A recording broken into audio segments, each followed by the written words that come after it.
Betsy and Kristen here, another edition of our commercials for First Friday. Kristen, how easy is it to log your event, your First Friday's event, or whatever you're doing? How easy is it? It's so easy. It's simply a login and setting up the event and submitting it to us.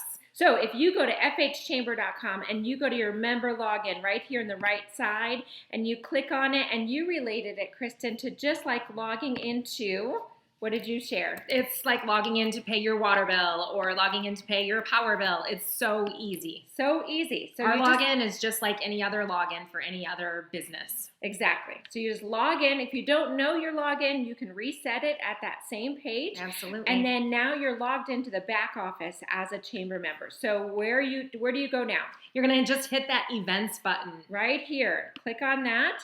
And then you're going to add an event. Add your event right there. Easy peasy. And then after you add your event, you want to make sure you fill all of that in. So I love how it has your start time and your end time. Absolutely. You definitely want to include that. Because on First Friday, what time do you have to do it? Any time of the day. Anytime you want. And the critical piece here, after you do your details, and remember, you're selling it because the residents are going to have a ton of choices. Yeah. You want to make sure they choose your event. So you want to make sure to add photos, add anything and everything you can about what you're doing. But if you scroll down when you're adding your event, the critical piece is this part. Right here, event categories. You want to be certain to click the First Friday's checkbox right there. Right there. And then you'll want to add photos. People will go to those events that have photos, even if it's a picture of your business or your logo.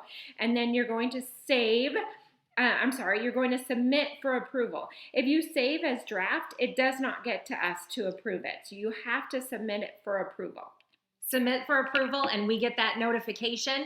And then your event is going to feed directly into the Visit Fountain Hills app. So I'm going to go ahead and show you. So if you already have the app, I'm assuming and hoping you could see this. If you already have the app and you go to Visit Fountain Hills, there's going to be a splash page that says First Fridays where you can click on. But right now, if you go to Play Event Stay, there's a First Fridays button already. And if you go to First Fridays, your event that you just registered will show up there for our residents to see.